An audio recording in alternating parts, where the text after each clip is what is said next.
Where do you see, a lot of like contractors, business owners kind of get stuck or get in their own way? Do you see some patterns there, some common elements there? I think you have to decide what type of company you're going to be. If you're going to be a self-employed company, that's an entirely different set. When I first started, that's what I was. I was self-employed and I had a few employees. If you're going to build a company, you need to build a company with systems, and the systems have to be in place enough to where you eventually are not doing all the stuff you think you have to do, because that's what we do. We tend to say, I got to do that. The only thing I kept in-house entirely so far has probably been finances, and I usually do that even with an accountant, but just because that's just about it. But most everything now is somebody in the system. And then I also, because I always hear we're recession proof, I think, at least from my point of view, that I would never just rely on young construction to provide my retirement, my income for my family, and my completely everything for myself.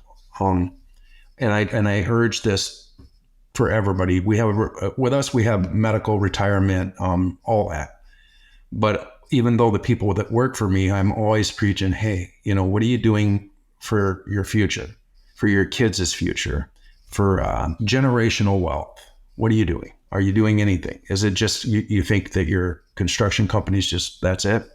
Because it's not. And so I'm a big fan of investing in other areas, whatever that might be for you.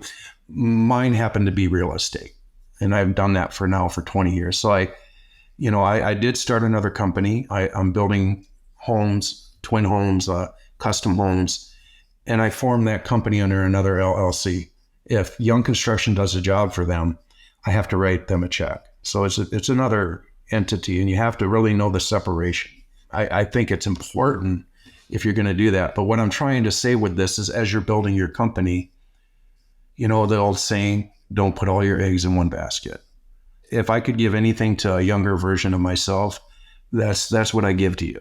Be smart enough to know that you could be making good money that year, but the next year you might not make as much. And knowing where to direct the excess money to for retirement and for things in the future. I love passive income. It's my favorite income. So it's I guess that's the one thing I would point out to somebody in this is, from the day you start till the day you decide to sell or give it to your kids or your family, I think it's critical that you invest in other baskets. Right on. That's very wise. Yeah. Listen up, everyone, for sure, including myself. So, and that you mentioned that, you kind of alluded to that. You might have a great year this year. Don't be tempted to go out and buy that big truck, buy the boat, buy the house, basically thinking like, hey, every year is going to be like this year. And we're going to grow by 50% every year. And I'm going to be making this much money. And there are ups and downs, right? Some of the best lessons I've ever learned were some of the bigger companies. I'm friends with I'll leave him nameless, but I'm friends with a guy that he has a huge, he's so part of it. But one of the biggest lessons I got from him was scaling up and scaling down. And nobody wants to look at scaling down. Let's say we're at 20 million this year. We don't want to look at going back down to 10, right? You're never going to do that. Never going to happen. But the issue is, in my opinion, you have to be able to do that. And if you want to, unless you want to chase all over the United States, or there's different, I won't 100%. If you don't agree with it, great. I understand. But I have found that if you go to a certain amount, say 20 million, we'll use that as any number. And then you were going to go back down. This works for 1 million to 5 million. And let's say you hit 5 million, you want to go down to then you find next year you're going to go down to 3 million. Both are very important. It's almost more important, in my opinion, to be able to scale down than it is to scale up.